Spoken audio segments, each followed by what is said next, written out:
ain't nobody hotter. Thank you for tuning in with your girl Tasha. We handle business, we ain't about to gossip. Here to uplift ya, now it's time to boss up. Hey, hey, tune in, nah, you can't miss. Making sure that you get your daily wake up list. We yelling bam, good vibes, good energy. Bam, being authentically me. Shout out Little Mo and Trinity, that's mini me. Gotta keep it in the family. Hey, your girl Tasha, YGT. Time to get it hype. Hey, this is what you need.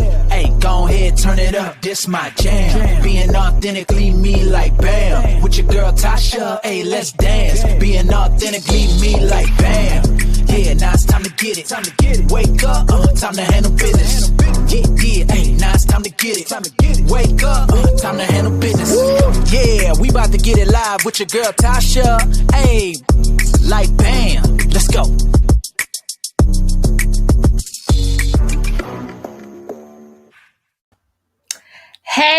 Hey, what's up? It is your girl Tasha, known to the world as the Tasha Carpenter, but everybody calls me your girl Tasha because when you hang with me, what it is like you are hanging with your girl. And I'm so excited to be here with you guys, making a wake-up list on another Saturday morning with my wonderful guest returning to the show. I'm going to get him on here. Hey. Bam! What's up, Stephen Garrison? How are you? I'm doing good. Can't complain. How about yourself? I can't complain. Like I said, you know, we all got to be blessed whenever we make that wake up list. So that's all good. Now, guys, well, I'm going to tell you, Stephen is returning to the show. He actually was on my show when I was in the studio, and it was when we first started. And at that time, you know, you had to get out some bugs and get out some kinks. And we had some difficulties that went on during that show. But we all good today. And look, he flipped the script on me right before this. Okay. Right before this. Because see, he was inside. I'm going to tell it all, Steven. It's all right. He was inside and he wasn't able to get his lighting right. So he decided that he gonna do an outdoor backyard show instead for you guys. And see, if he gave me enough time, I could be outside too with the deers running by and the fox and all this stuff. But he's outside and I'm inside, and that's okay. So look, tell our guests about you, the people that don't know about you, you know, give them a little something. No problem. How's everyone doing? And first of all, thank you, Tasha, for allowing me to be on the show again. You know, it's definitely an honor and privilege. So once again, my name is Stephen Garrison. I am an entrepreneur. I'm an educator. I'm a musician, a songwriter, everything else in between in the Washington, D.C. metropolitan area. I currently teach, matter of fact, in D.C. public schools as a music teacher. I also teach at my alumni, my alma mater, Bowie State University. And so I've traveled around the world. I get a chance to perform music, play behind different artists. I have a chance to have my own group as well. Matter of fact, we're actually going to release an album in the upcoming month or so. It's actually in the final stages, which I'm really excited about. And just have an opportunity to write for other people, other bands, and just collaborate. So it's a blessing, you know, to be able to walk and live in your purpose. All right, you got a lot going on. We got Andres Johnson said, "Good morning, glad that you're back." And also, there you go. She said, I shared. That's what we need, guys. I need everybody to share and invite. Oh, shucks. What's up, Mr. Curtis Bean? Thank you for coming on, sir. You guys remember to share and invite so that we can make sure y'all get to know about this talented gentleman. And also, he's going to play some live tunes for you too. Get ready. Get your special person next to you. You might be able to, they might decide to propose to you after they hear Steven play to you today. Man, jokes. Oh. Look, so tell me, Steve. Look, I said, Steven, when did you start playing Sweetie Pie? When did you start playing? And what made you start playing it? And are you back? Yeah, I'm there. I'm sorry, I froze up for a second. Okay. So you said what made me start playing? I said, when did you start playing? What made you start playing? And I'm thinking about it like with my son. Is the saxophone your first instrument or only instrument? I give you a bunch of questions, baby. I'm going to just be quiet. You're fine. It's all right. So starting off, I actually started playing the saxophone at age 10. I was in 5th grade band, and so I had a chance to actually, play this instrument. I was excited about it. I wanted to play it for the longest time, but because I was so young and the saxophone requires a certain level of discipline, it's not like, you have to be able to focus and hone in on specific details. And so it was until I was in the 5th grade, 10 years old, that I was able to finally, hey, join the band and pick up the saxophone and pursue that. It wasn't my first instrument because I had a love for music. My parents actually enrolled me into piano lessons. So I started off on the piano, which was actually a beneficial thing because everything really music relies around a piano or any type of rhythmic instrument.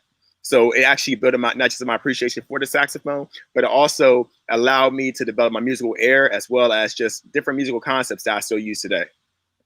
Now, instrument-wise, I don't just play the saxophone.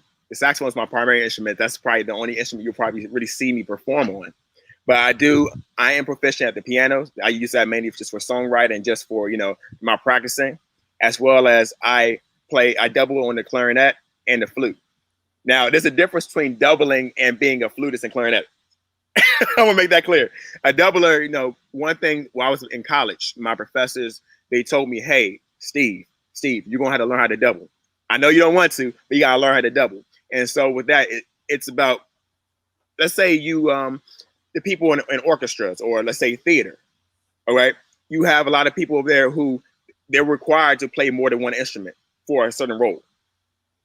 And so they learn enough of that instrument in order to be able to fulfill that role that's required. Okay. So you'll never see me down and saying like at a Carnegie Hall, saying playing the clarinet or playing the flute. But I mean, I played just enough to get the job done. All right. Look, you got some comments coming on here. Mr. Results said, my man, Stephen G, what's up? That's my man Clayton. What's going on, man? He's an amazing keyboardist around the area. We do shows together. So he knows exactly what's going on. All right. Good morning, Eris. Thank you for joining us, sir. So, I know that you are proficient because it just popped back in my mind. You definitely are proficient with the keyboard too, because Wild Atkins says, "Speak music, man, speak." He's down in Georgia. That's my brother right there. Yes, sir. All right, y'all hit that share and invite. Because at the sanctuary, you would do the saxophone, but you did the piano sometimes too, right? Correct. Yes.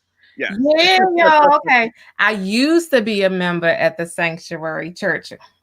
I'm now a member at Prince George's Church of God. Okay. But Stephen used to get down in there with the saxophone and the piano in there and have people running all over the church. Okay. All right.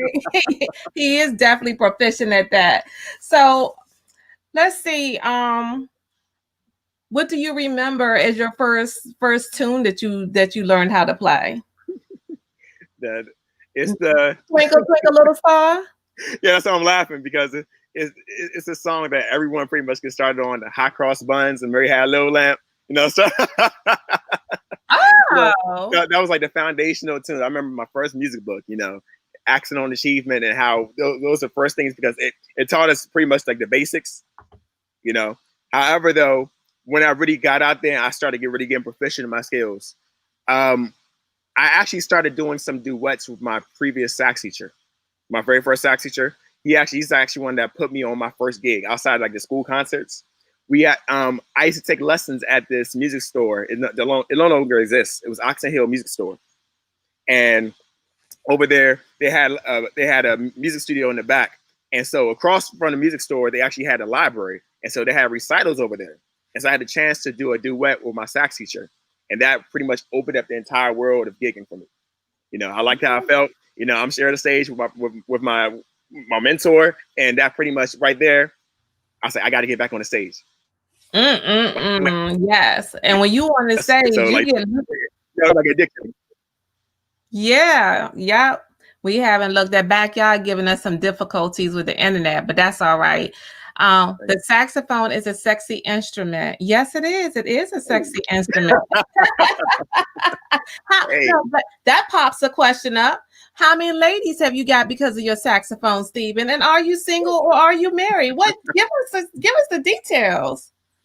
I'm not married right now. You know, I'm taking life one day at a time. You know, but the saxophone, honestly, the saxophone, it requires,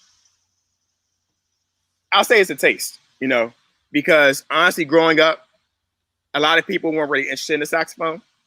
You know, they thought, okay, like it's a band instrument, but it's like more so required taste. It's more so like the older that I got, that's when it became a, you know, a big thing, a big component aspect where people were drawn to it.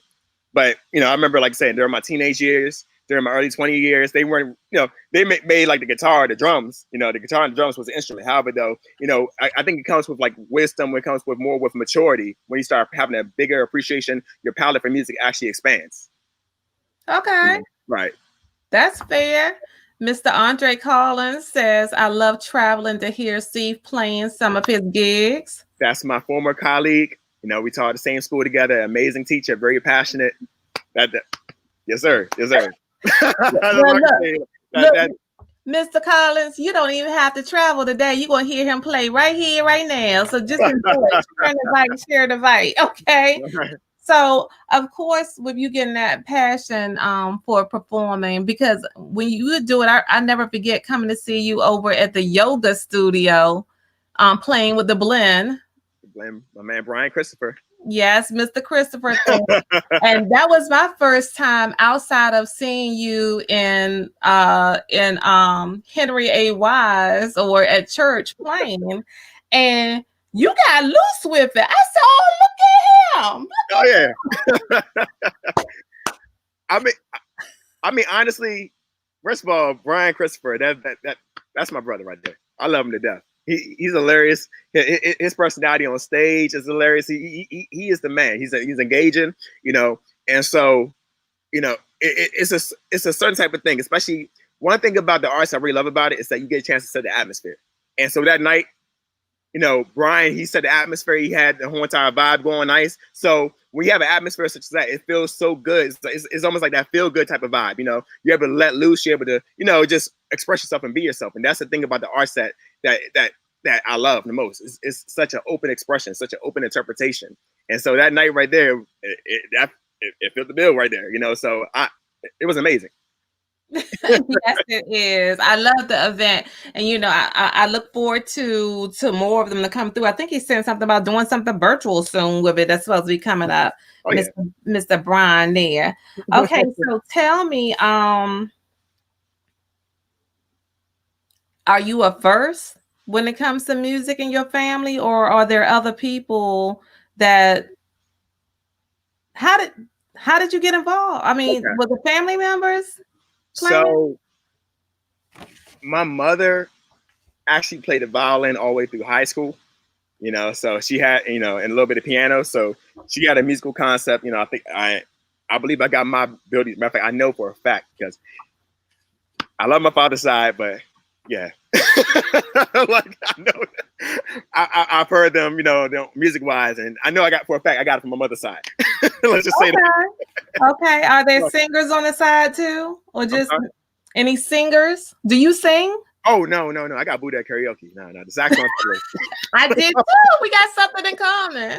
Yeah, I'm about to say yeah. I can't. You know, I think I sound good in my head, but no, you know, I hear something different. The audience hears something different. However, though, my mother, she started off on the violin and piano, and you know, she wanted to be a nurse, so she went in and went to nursing after high school. You know, so that's how I know for a fact I got it from my mother's side. However, though, she does have a brother, my uncle, you know, who actually is a singer, and he grew up. He sung with Harold Melvin and the Blue Notes for a little bit, as well as some other groups, and now he does his own independent thing based in Philadelphia. And so, because of those factors, I'm like, okay, it must have came from my mother's side. Okay.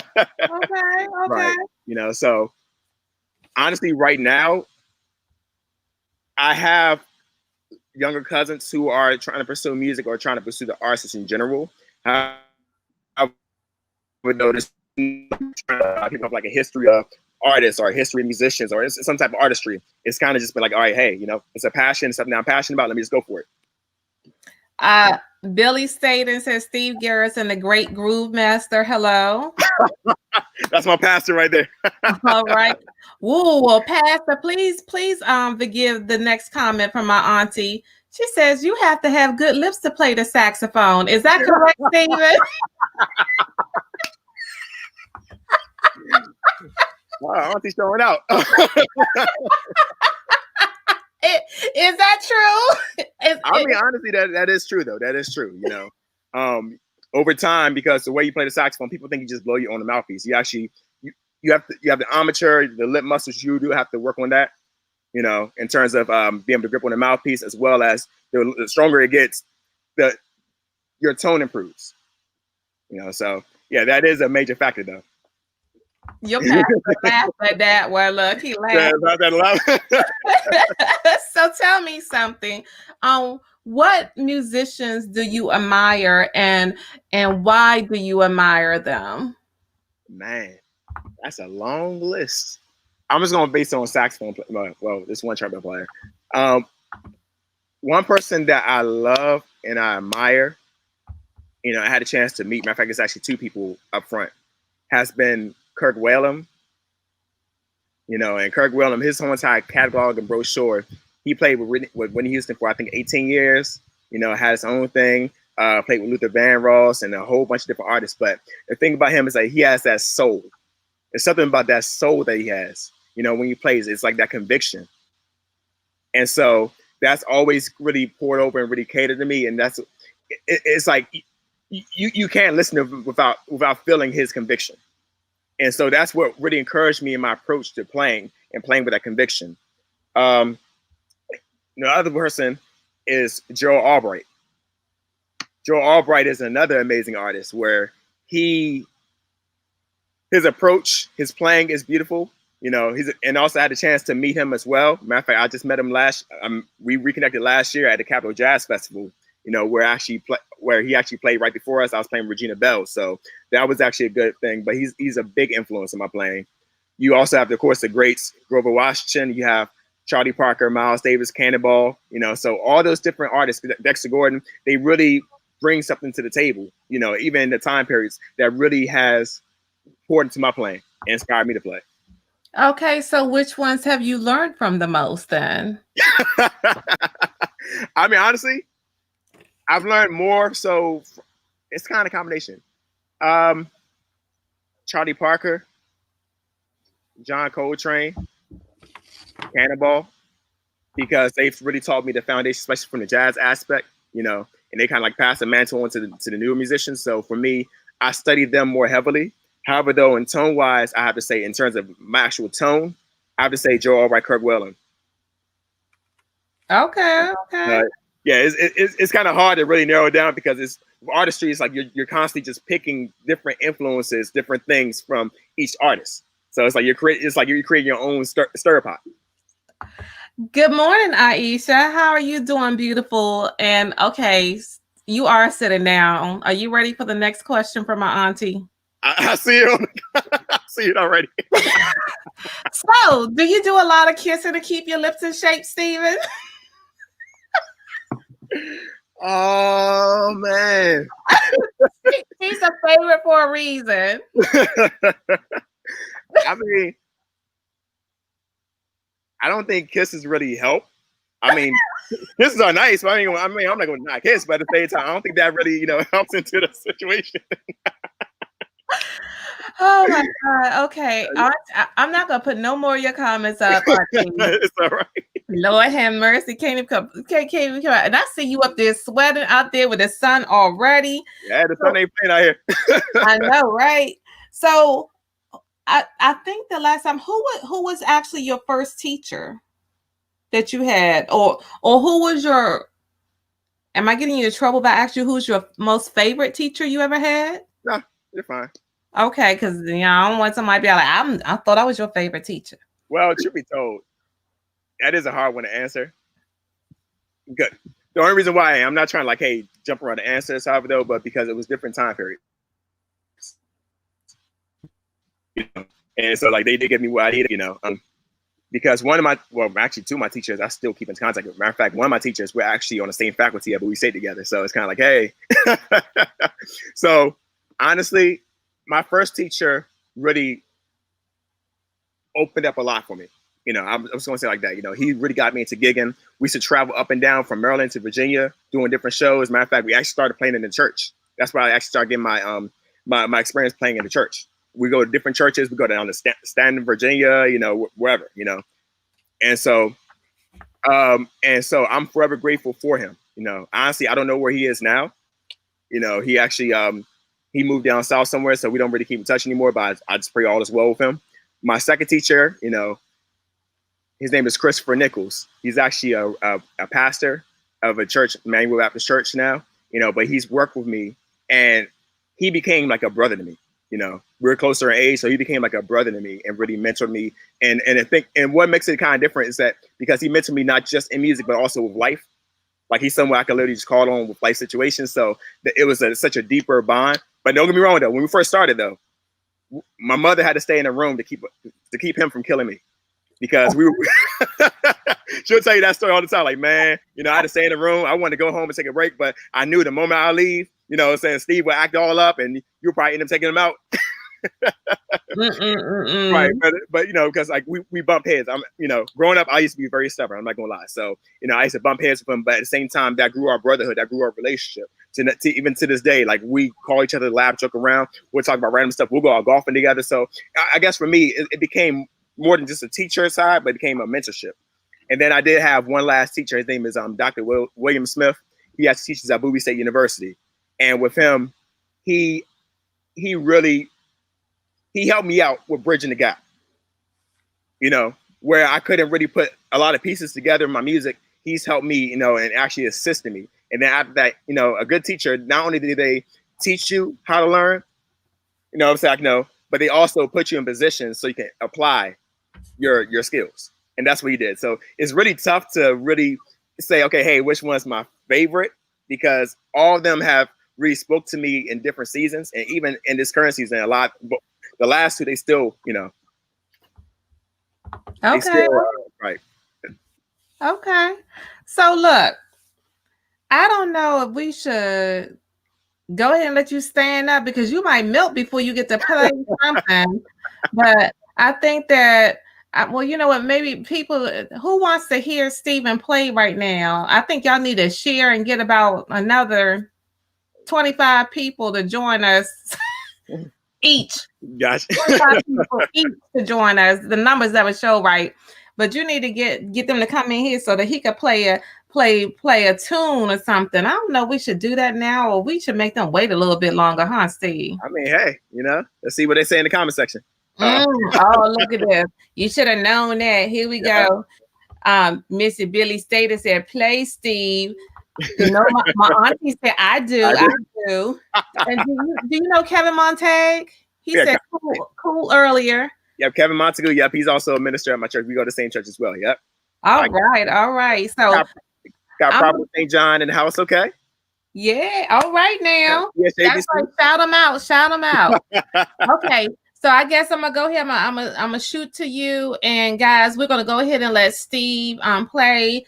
After that, we are going to go to a short commercial where actually I'm gonna be sharing a original piece by my daughter, and that's gonna bring us back so that Steve and I can talk a little bit about some of the current events and things that are going on.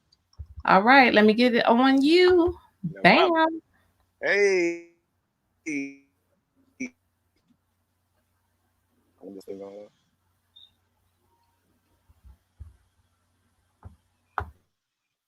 Technical difficulty. So we got.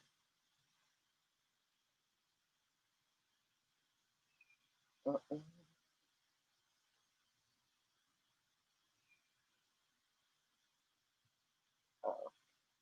out what's going on. Bear me for 1 second. The Bluetooth went out.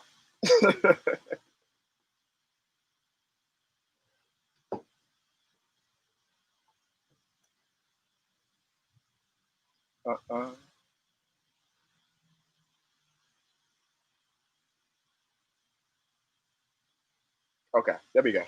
All right, we're back in style. Okay, I was trying to say, Mr. Staten said, let's go. He's keeping his shirt on, Aunt D.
Lord, I forgot to take the mute off. Hey, I said, go ahead now. I was just talking. I was like, do you hear me? I forgot to take the mute off. While you were playing, you had Miss Carissa Lee come on, and she said, good morning. She loves the sax. Hey, that's a former colleague right there. Hey, Ms. Lee.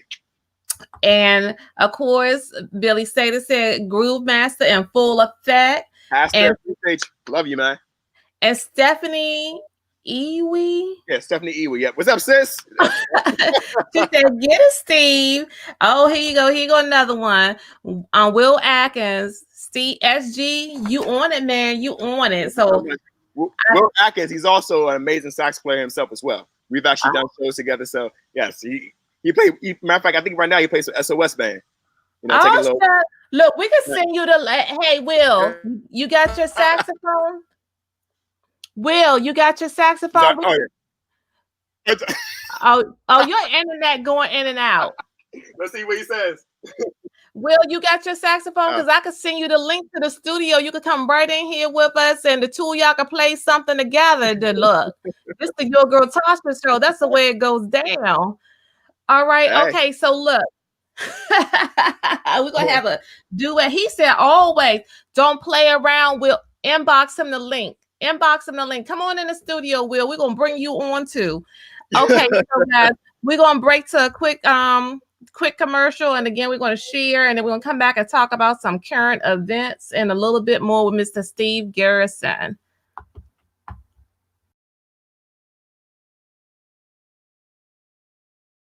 So, as y'all know, I write poems, I write songs, I write what's on my heart.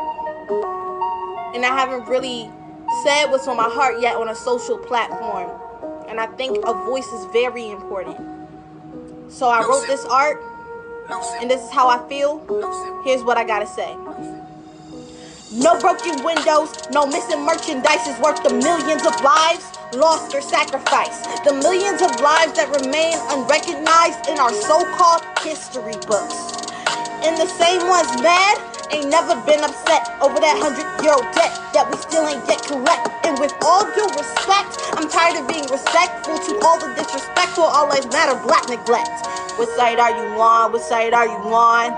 It's time to pick a side, choose right or wrong. And I don't care about your parties, I'm talking human rights.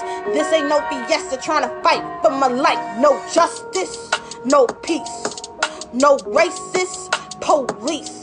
Innocent people, release. All this oppression needs to cease. It's the revolution, and it's long overdue. So I'm not sorry if you sympathize with hateful statues. I'm not sorry if you're hurt by hearing Black Lives Worth, but it's Black Lives Matter, not Black Lives First. I said Black Lives Matter, not white lives worse. I said Black Lives Matter, not white lives cursed, and you know that you do, but you wanna act a fool. I can get crazy too, and you wouldn't have a clue. But I'm smart, I'm intelligent, I know a couple things about the president. Wear a red hat, you got me bent, but let me tell you why. The same man tried to kill the Central Park 5 back in 1989, and he won't apologize. What side are you on? What side are you on? It's time to pick a side, choose right or wrong. And I don't care about your parties, I'm talking human rights. This ain't no BS, I'm trying to fight for my life. You must be hot if you think for 1 second America's ever been great when it comes to black oppression. I said what I said, I told you what I know. If you on Team MAGA, just know you gotta go. He wanna shoot those who loot. Antebellum stole from me first. Wouldn't they steal my whole identity, sir? Sorry, Charlie, good luck with free stocking and shirt sneakers, but I'm more concerned with the legal Grim Reapers. What side are you on? What side are you on? It's time to pick a side, choose right or wrong. And I don't care about your parties, I'm talking human rights. This ain't no BS, I'm trying to fight for my life.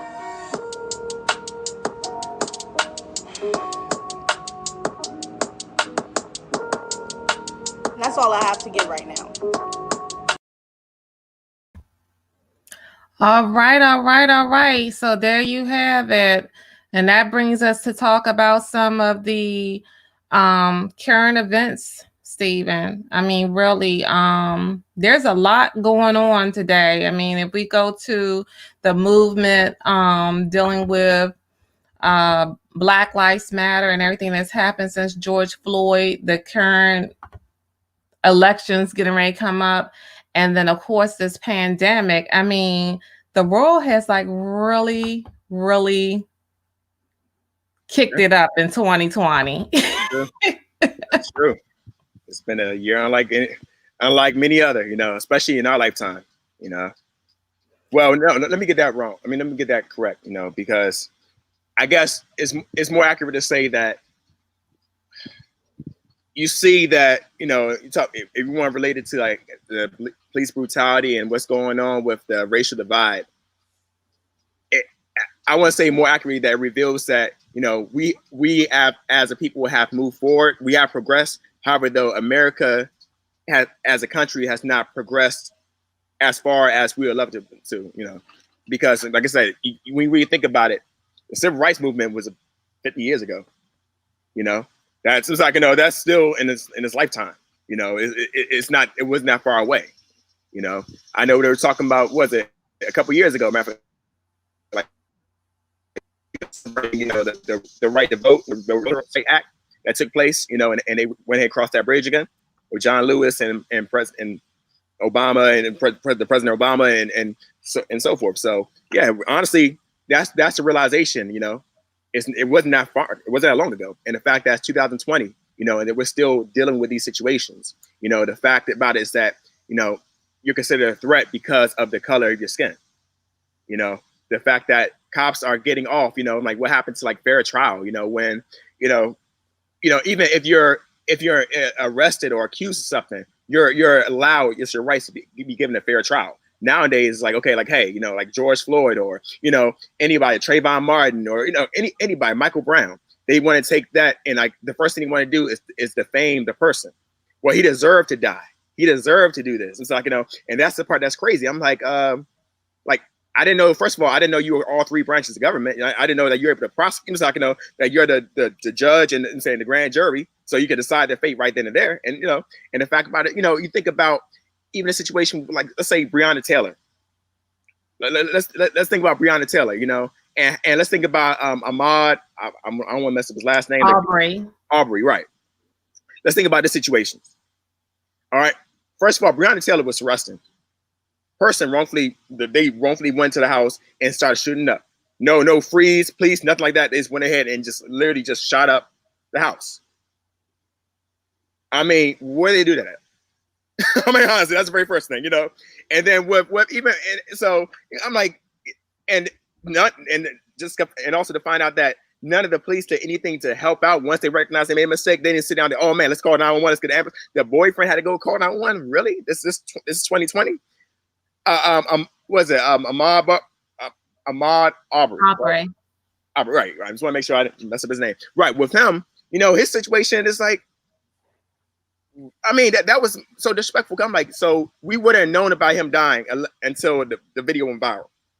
It took a viral video of what happened for him to finally get some type of recognition in terms of his death and, what took place. Otherwise, it was caught up there. And so it's those type of situations where it's like, okay, George Floyd, you want to take his personality, you want to take, he was this and he did this and he did this, so he deserved to die. I'm like, what does that have to do with the crime that was committed or that situation right then and there? If you want to arrest him off of some other stuff that you want to do, that's a different concept. If he was guilty or like, of something or whatever the situation was prior to that, that's a whole entire different ballpark. You know what I'm saying? But right now, like you got your knee on because the person thought it was a fake check or thought it was like because of a money issue. Of what somebody perceived. You know what I'm saying? I can know. So my life is it really worth that much? Right. So it really gets deep in that, So to be in 2020 dealing with that, and that being alongside with the pandemic, can you think about it? We haven't had a pandemic like this since 1918 with the flu, And I know we talked about this right beforehand. I kind of gave you just an update, And for someone who's actually, have family members who actually experience this. And I had to sit down there and watch them suffer. And I had to rush them back and forth to the hospital. Like, hey, like that it really came traumatizing to me. The COVID-19, and knowing that there's a whole lot more that could have been done, But of course, it always goes back down up to leadership. A whole lot more could have been done. A whole lot of, I'm saying, people's lives could have been saved. Even to this moment now, you have people, it's like just wear a mask. social distance, simple stuff. You got people who, it's kind of ironic that, you know, the same people who want to shut down the whole entire Black Lives Matter movement, they want to shut down the entire situation with, you know, police brutality, are the same ones arguing it's my right to not to wear a mask. You know, and that's something that's very, I find it so ironic. It's so. But you know, I was sitting up talking to Trinity being in Oklahoma. Right. Everybody down there, most of the people down there are not wearing masks. You know, with her going back to school down there. In fact, she had to call the Uber to go get some things for her dorm, and the Uber driver, it said in the app that the driver would have a mask on, but when the driver arrived, he was like, I don't have to wear no wet mask. And he said, if you don't want to wear your mask, you don't want to have to wear your mask either. And the thing is that regardless, once you call Uber, they're taking your money. So she did end up riding with the person, still had her mask. And when she came back, she was smarter on the way back, because the guy on the way back, he did have on her mask. And then she let him know, well, you know, me and my mom had COVID-19 back in July. So he pulled up his mask. I said, well, maybe that's what you need to try to do with all of them, to just take the status. This is crazy. But you shared with me before this, and I had missed it. Again, I want to express condolences on you losing your dad as a result of this. So I know that this is hitting home with you. And I mean, I'm going through a current experience right now that's hitting home with me, with someone that's battling it too. So yeah, I mean, it's honestly, if I can sound that, you know, it's man, you know, it's a lot, you know, to really take in, you know, because one of the things, and I really pray that this really opens the eyes for a lot of people, not just, you know, saying what happened with me, because I did lose my father, you know, on April 17th to COVID-19, you know, but it was more so understand that, first of all, the world is hurting. People are hurting, you know. I mean, honestly, you know, even the small things, people are hurting. You know, not just, okay, like, yes, you know, right now, people are struggling to make it. They're hurting. So I know there's a lot of crazies going on, especially with the job and the stimulus checks and so forth. People are hurting, you know, but one thing about this season right here, you recognize that, you know, how people are struggling day by day, you know, the struggles that people have. This experience really opened up my eyes. I'm going to give you an example, a big reason why, you know, during this situation, you know, my mother and father caught COVID at the same time. We still don't know how it happened. And so I took both of them to the hospital. You know, my mother, you know, they allowed them. I'm gonna highlight a bunch of stuff. Thank you, Ms. Johnson. I appreciate that. I'm gonna highlight a couple of things. You know, the first thing is that you know, they admitted my mom, and they told my father to return home and just observe. Okay, like hey, you know, saying that we don't know if you have the COVID yet, because he didn't fit the what he described. It didn't fit what was needed for the insurance companies to admit him to the hospital, because the hospitals weren't being reimbursed. So that's my very first thing, because he didn't say certain key terms. The hospital rejected him. So that point right there already pointed out the whole entire flaw with a healthcare system, and how, you know, it's about money. How it's like, you know, how certain things, like, you know, certain small little loopholes in the medical system really screws people over. That's the very first thing, you know, and that, you know, and that ultimately leads to a lot of people's demises. Another thing was, you know, so my mother, she was able to get the treatment. My father, we ended up taking him back, but by the time we took him back, it was too late. You know, it started spreading. He was on respirator for 2 weeks, and now, of course, it was like, you know, we got the news that, hey, he wasn't going to make it. You know, and we had to, and the thing about it that really sucked is that we had to watch him via Zoom transition. He was unconscious and saying his body was getting cold, and we had to go on Zoom and say our final words to him via Zoom. And knowing that was the last time I was going to see him was via Zoom. Because when the funeral happened, of course, you know, with funerals, it's literally a 10-person, as a graveside funeral, you know, saying closed casket, so you can't see the body. And then, like I said, it's a maximum of 10 people over there on the graveside. We say our final goodbyes. We got about 20 minutes. We say our final goodbyes, put them in the dirt, and then we're supposed to go about our lives. So that really sucks, you know. But even with that, you know, it was kind of, well, I recognize, I'm not trying to go on a whole entire rant, you know, I'm not trying to be like Kanye going on a whole entire crazy rant, but being very real is that even with that, I remember I wanted to get tested for COVID because my brother caught COVID shortly before my father transition. I wanted to get tested because I was around all of them. And I went up there. I went to PG County. I went to one of the urgent cares, and they told me, "Hey, we can't test you." And I asked them why. I said, "Well, because you're not really showing symptoms at this time, and if you may be asymptomatic, and we can't test you until you show symptoms. And then even if you show symptoms, you're not an essential employee." And I'm like, I'm an educator. I educate kids. I'm like, I'm not an essential employee. I'm not worth a test. I'm not worth being tested for that. Like, really? So that really showed a big flaw. And what really stood out, so my brother, he had COVID. And he had the symptoms. In order for him to get tested positive and get the treatment that he needed, he had to go outside of the county to Chevy Chase, Maryland, to get tested. And they finally gave him the results and let him begin the recuperation process. And so, with that being said, I know I'm going a whole side rant. I'm the disparity and the disproportion of resources of assistance in the healthcare system. And so that's what I've really been dealing with, and just like I said, and just being conscious and being conscious that other people are hurting during this time, during the season. People are hurting.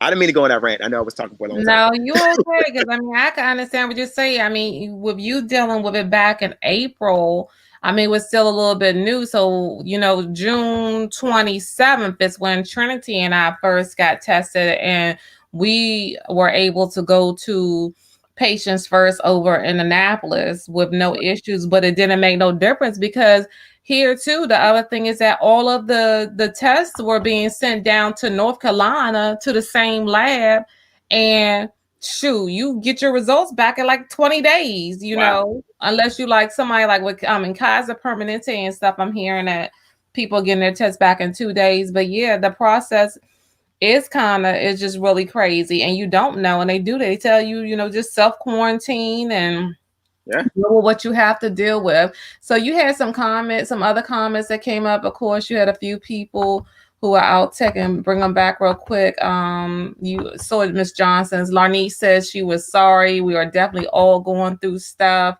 Tyler White said that you are strong. My bro Tyler. Michelle Ford said, my prayers and sincerest condolences for your loss. And also, Larnice said, this is heartbreaking. And Michelle said, your rant was necessary and just go ahead and speak on it. Thank you. Will Atkins said, no, we need to hear this. It's not a rant, man. I love your entire family. My sincerest condolences to you. And Eugene says nice. And I guess he's saying nice because he's just coming on. Hey, Eugene. And he sent his prayers up with you too. So, I guess with it, not to go too much. And one good thing about this, guys, that I love about being at home, I don't got to worry about another show to come in here. So when me and Steve get finished hanging, we're going to get finished hanging. So we're going to get back to him so he could play another song for you and stuff.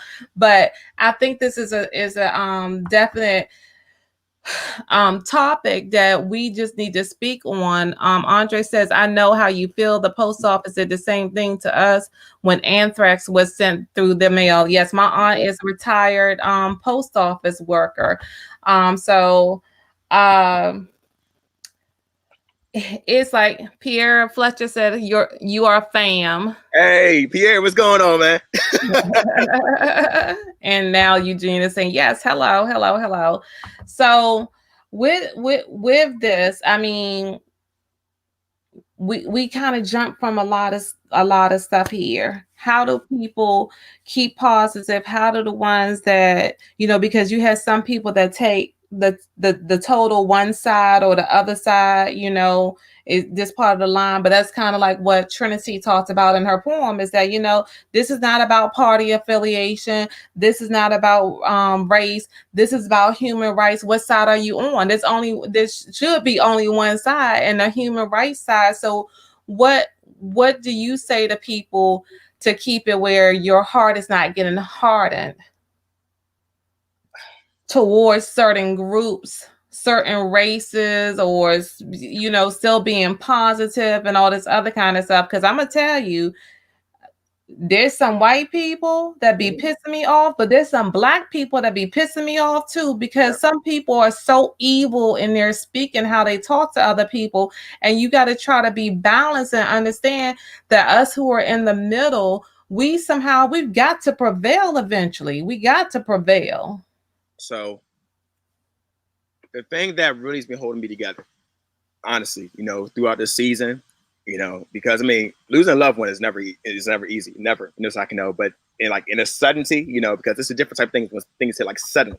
You know, one day, like I said, I can know because, like I said, when my father passed, you couldn't tell me like a month ago that all that was going to go down. That my family member's going to catch it, and he's going to catch it and be on a ventilator. In the back. Like you couldn't tell me that like a month previous to that. It literally just happened gradually. And so, with that being said, my faith is what holds me together every single day. I'm not going to lie, my faith. It's not me. It's not a single human being. It's literally me and my connection to God. I'm a Christian, and I'm not ashamed to admit it. You know, and for me, even a major aspect. And I went ahead. I did grief share. Matter of fact, with my family members, we did grief share with First Baptist Church of Glenarden. And so, one thing that hit me, I was going through the process. Oh yeah, you know, just sharing out. But then we talked about this whole entire piece of forgiveness.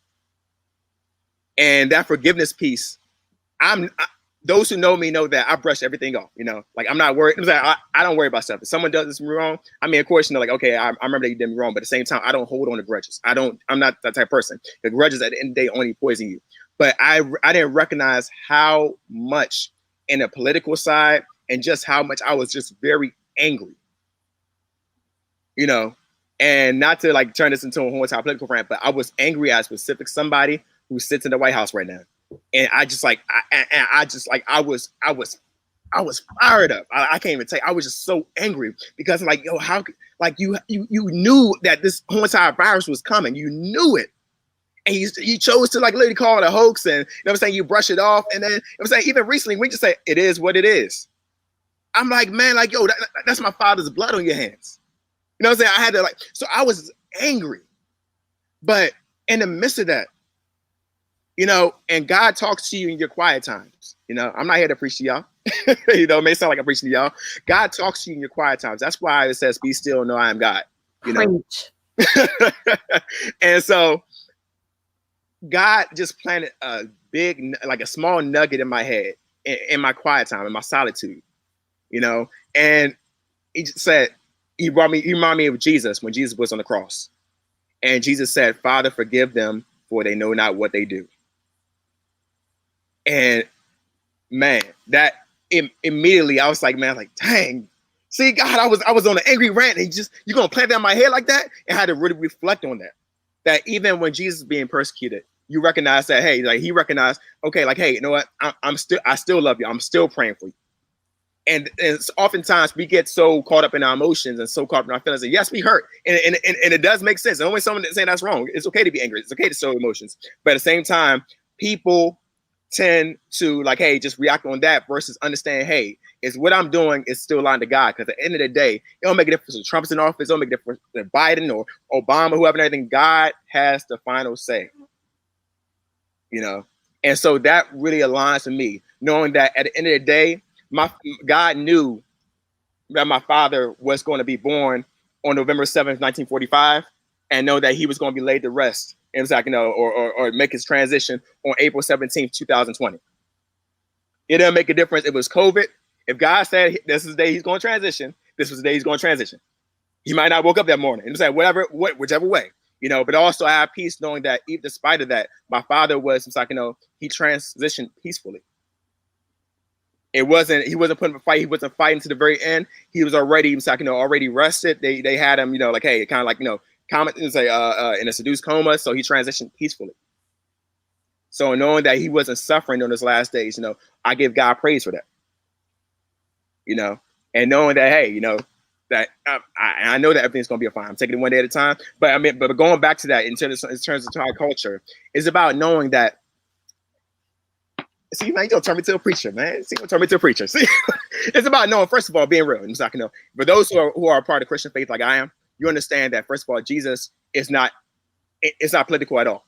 Doesn't operate on a political party. Doesn't operate either what's called Democrat, Republican, left, right, radical, let me say, conservative, whatever. Doesn't operate on that.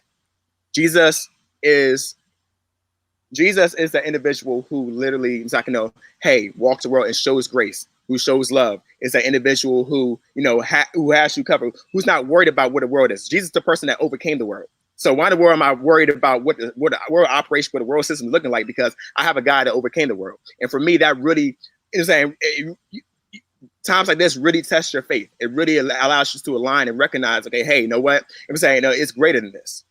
So many people freak out over worldly stuff. Think about it. All right, I'm gonna wrap it up and everything else, but think about it real fast. You think about, how many people lose their minds, like the 2008 recession. How many people lost their minds when the stock market started crashing? Because all they had was that money, that wealth. That was their God. So many people hold on to and they idolize different things as to God. They're trying to make their heaven on this earth, and they don't recognize that it's not going to last that long. All this stuff is temporary. So, like, my biggest thing is that I keep my eye really on that prize, knowing like, hey, you know what? I may not like this. I'm saying, for example, right now it sucks. It really sucks. But at the end of the day, I know that this is temporary because I know that, hey, I worship a God that overcame this world. At the same time, that my reward is waiting for me somewhere else. So I'm gonna go ahead and press forward, and God has me here for a purpose. God has everyone here for a purpose. So I'm gonna continue to press forward until, hey, it's my time. So that's it. Pass off from plate. Hey, that's fine. That's okay. But honestly, that's where I get my peace from. And I encourage anybody, I ain't trying to, evangelize, but I'm just sharing that love with you. I encourage everyone, hey, like saying, your assurance, your comfort comes in God. It does not come from this world. I promise you. This world will upset you all the time.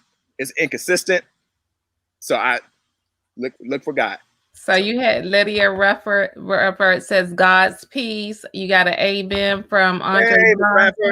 And you got a preach, Pastor Stephen. We need this word from Michelle Ford. Hey. It's all right. That's what happens when you want to hang in with your girl Tasha show. As long as it's positive, baby, it goes. And Miss Reference says amen again. Okay. And look, guys, if you don't notice, at the bottom of the screen, it has been scrolling how you can get in contact with Stephen as well throughout the broadcast. Also, we're still asking you to share and invite. We're going to take maybe 5 or 10 more minutes. And, he talked about some things. Look, we're not trying to make this a political show, but, I'm going to go ahead and put up here. If you're in Maryland, there's your information.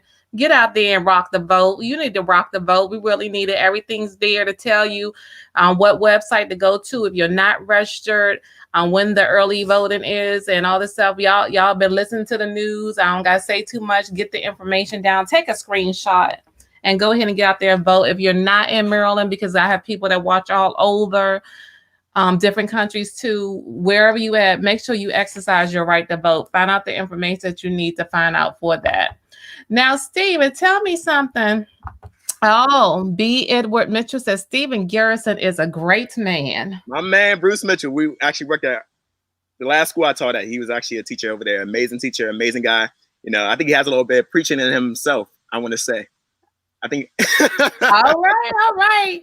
Now, look, with that being known, of course, you teach. So where do you teach? I mean, do you do private lessons? You teach at Bowie State too? And what else do you do in the teaching field? Oh, yeah. So pretty much I just recently resigned from Prince George's County Public Schools.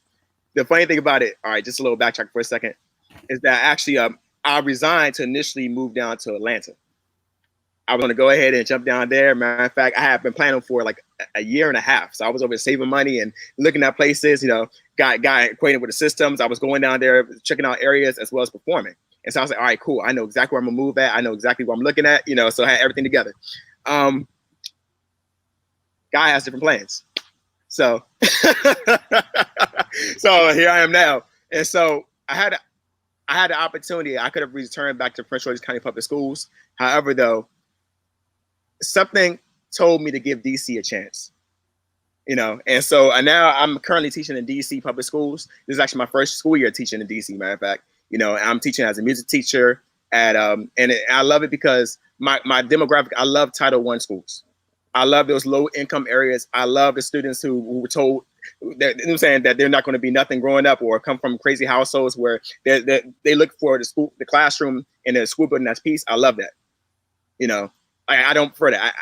I had a chance to go to a very uppity school in Montgomery County, but I'm like, no, I'm like, give me the struggling students. Give me the students that look just like me. Give me those, because those are the students I want to work with. You know, so I'm currently serving as a music teacher over there, which I'm very excited about. Just kind of, hey, show them that the arts is more than just playing an instrument or whatever, but it's also a way of expression. I'm looking forward to doing that. I'm actually starting at Burville Elementary, Northeast, for those who know what that is. Burberry over by Berry Farms? No, Burville. It's Burville. Okay. On Northeast side, Division Avenue. Oh, okay. I don't know. I was like, wait a minute, is that the school that I used to go, and one of the teachers, they had a Florida trip and they would act like I was one of the students to take me. Well, one of my friends taught at a school in DC, and we used to go to Florida with them every year. They like, that girl don't go to this school. Trying to see what sounded kind of familiar. I was like, is that the school? Oh, no. So you talked about, let's go on to two things. You know, what's your fondest musical memory that you actually have? Fondest musical memories. Honestly, I love the touring aspect. You know, with the touring comes so many different memories. So I had a chance to travel with Regina Bell. We've done touring, in fact, a lot of touring, you know, where we went to South Africa. Had a chance to go to both Johannesburg and Cape Town. And my thing about touring, I love the music aspect, but also love just being able to interact with different people, be able to interact with different cultures, different lifestyles. So being able to just, hey, I can perform, and then also experience like downtown Soweto, Cape Town, the tabletop mountains, you know, be able to just see all that and take it all in and talk to the people. You know, the people, they love me so much, you know, like it shows you that America takes so much for granted, especially in the arts. They take so much for granted because I still got friends in Japan who are still playing Beyonce Crazy in Love. Like the album goes in. I'm like, you know, she came with so many different albums, right? You know, like 2004, you know, but they love it so much, you know, saying they appreciate the arts. So, you know, that was one memory, a fond memory. Man, what the memories, honestly, I can say the memories don't really happen even on the stage. I mean, you have good memories on stage, but it happens with the journey. A lot of bands I played with, this one band named Jazzy Blue. I love them to death. That's my band, you know, and we've taken a lot of road trips. You know, we've taken a lot of road trips to Atlanta, so we'll be all like, okay, like, hey, you know, we'll rent a couple of trucks, a couple of vans, and we'll all ride down there. You know, it's like the shenanigans that takes place on the way down there. It's the things that makes the band so much closer, you know, from, hey, like the laughing in the hotel rooms to like, hey, like, you know, they making all the pit stops down there. But that's one thing. Like I said, my work with Regina Bell, you know, we actually last year we played with people Bryson, you know, the Capitol Jazz Fest last year. Had a chance to, like I said, play Regina Bell on there as well. We did an Anita Baker tribute, you know, so it's so many. You know, but I mean, it's just a blessing, honestly, just be able to do that. Now, do you get nervous before those performances, or are you a professional now? Honestly, I used to. Now, as a saxophone player, as a musician, initially, even to this day, I will, if I'm working with a vocalist or someone I don't really know, especially if they're like really, really big name, I do get nervous in the beginning. And the reason why is because vocalists vary. You know, one vocalist may be, okay, hey, I want you to be like this, and like, okay, you get a vibe of this vocalist, but then you come to another vocalist and they may have a different set of expectations. So it's like it takes a second to really adapt. You know, like when I play with Regina Bell, she's very energetic. Like, come on, Steve, go ahead, play. You know, another person like, oh wait, you're doing too much. You need to fall all the way back. You know what I'm saying? Like, play when I tell you to play. You're like, oh, okay, all right, yeah, gotcha. Like, you know, but I mean, that's the way it is. Like, you know, like different vocalists vary, but I mean, you know, you can't get mad at that. You know what I'm saying? Hey, you got to play to the liking. You know, you're hired for that. You know, so you know, I'm humble about it. I'm like, okay, all right, you know, like, so it takes a second for me to kind of learn their style, so I can actually cater to the style and actually perform correctly. You know, Okay. so That sounds like a lesson right in it to it when you think about young people, because there's some young people when it comes to no matter where you find yourself, where you're working, because that's what you're still doing. Working is a fun type of career that you have going around and playing music, but people don't know how they don't believe that they have to cater to what people are asking for. Then, well, I don't want to do that. I'm grown. I don't have to do this. You could be like, no, I get sit in. I'm not falling back. What you want me to do that? So, right. how if you had to say something to a young person or someone that's getting ready to start their career, how do you deal with those different type of situations where maybe everything that the way you want it, you can't have it, but you got to do certain things to get through to the next level? Every leader was once a follower. You gotta understand that, and I understand that because I feel like, with the younger generation, I'm a millennial myself. Of course, you got two more generations below us. We're not all millennials. I always like to clarify that up. But long story short is that, you got a lot of people who, they're excited to work. They're excited about it. And that's a good thing. A lot of people, like I can speak about myself. When I get into a new environment, I like to spread my wings as far as I can. Oh, I know how to do this. I know how to do this. I know how to do this. I'm saying where my role is simply just to do this one thing. So I feel like a lot of young people who say, like, in my generation and younger, they kind of get discouraged in that factor where it's like, man, like, well, like they like for opportunities for growth. They want to take on more. They challenge themselves to take on more. It's like, man, well, work has to follow a type of passion for them. And so when it's like they feel like they're put in the box, that becomes kind of like a limited aspect. And people do leave as a result because they feel like, okay, I can't really grow as much as I want to grow. I can't really, I don't have the opportunities I'm seeking. But at the same time, you got to make it right there. I left, saying teaching positions in schools because I didn't feel like, I didn't have opportunities to grow. But during that time, I stayed long enough. I stayed years just so I can kind of get a better concept. So I can kind of see, okay, hey, is this what I'm trying to do? Okay, I'm saying, let me see the person in that position and how they're doing it. Let me go and see if I can help out in some type of way with that person to see how, what I'm saying? So it's a growing journey. It's a journey. A growing and a learning journey too sometimes. Yeah, exactly. So it's an aspect. Don't be so, because what happens is that some people, they're such in a rush to go ahead and spread the wings that they miss those details, that they miss those things, and they end up almost like self-sabotaging themselves. Right. Yeah, so okay. So look, I don't know. We're gonna let you just take us out with a last song here. Well, you know what? First, I'm going to share, because I want you guys to know, everybody who's joining, we're here every Saturday. This is a new platform for those that know me from being in the studio, because y'all might have saw Steve the first time when he was in the studio with me. But I'm doing home right now until the studio pandemic changed everything again. When the studio is ready, I'm coming back. But I'm here every Saturday, 11 a.m. And you come on to the YouTube channel, Your Girl Tasha, or come on to the Facebook channel, Your Girl Tasha. And I want you to know about next week. I'm going to show you guys who we got coming up here with us next week. Uh-oh. How many people know about that movie, Lean on Me? Oh, let me take this down. Hold on. Got one other thing. One banner to take off of here.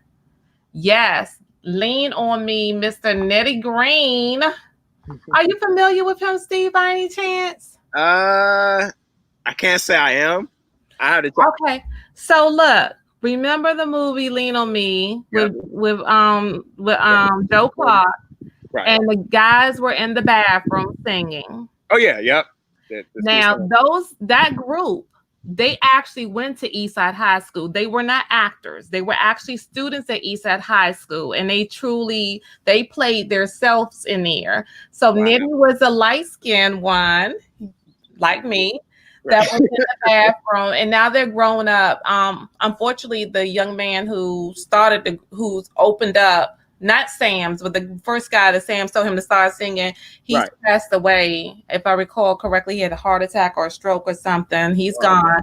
But Nettie, they've grown up. They got their whole group called Riff, but he doing his own thing as the OG got his album come out. So he's coming on next week. So I'm excited about that. Definitely have to check that out, man. Okay, now Lean on Me is one of my favorite movies. That's why I'm like, I know. I'm looking like, who's that person? He's the one with the little red hat, hat in the bathroom. Yeah, so that's cool. He'll be here next week. So guys, just like and follow and subscribe. If you're on YouTube, follow me, like me, whatever, get updates. Come on, you never know what's going to be on your girl Tasha.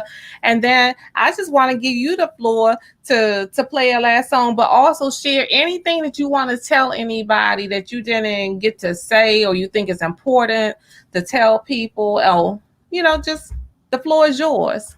All right. First of all, I want to thank you, Ms. Tasha, for the opportunity to be able to share this platform. I want to thank you, everyone who's participated, who's viewing this, or will view this. I want to thank you for that. Honestly, I just want to encourage you all, pretty much during this time, to first of all pray, to love, to pray for other people, because everyone's hurting. People are going through different things during this time. So just pray for other people. I also, encourage you during this time, just kind of find that solitude, because this is a time of solitude where you can actually, really get yourself, hey, in a position to do whatever is on your heart. Some people are doing, things like starting businesses. Some people are, hey, just saying doing other things to improve themselves. But even it's okay, even just to stand still during this time, And so I want to thank you all. As you already see down there, I'm despite of the setbacks I face, I'm still pushing forward, with my music. Like I said, you see the social media links on the bottom. And I want to thank you all for just your support. I actually do have an album that's coming out, and within the next couple of months, it's called Solitude, my first debut album. So please be on the lookout for that as well.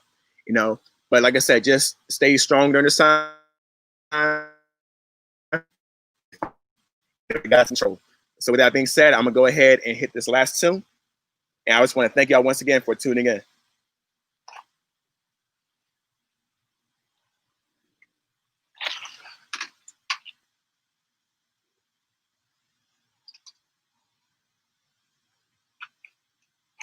See, this thing is on. Yep.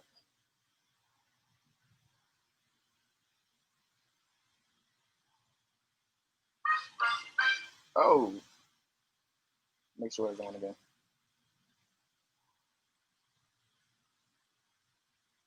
There we go. Okay.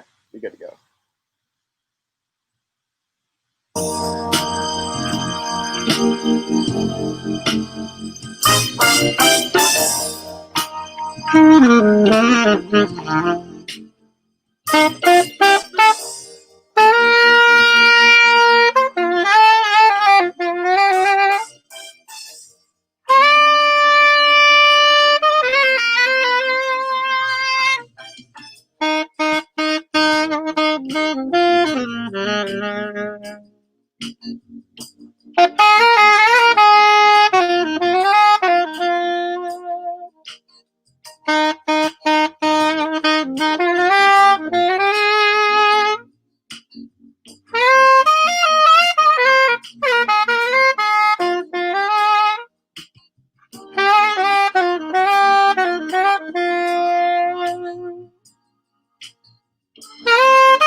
y'all so much.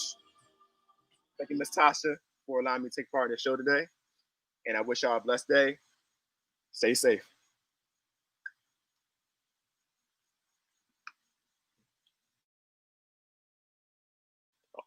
Miss Tasha, you're muted.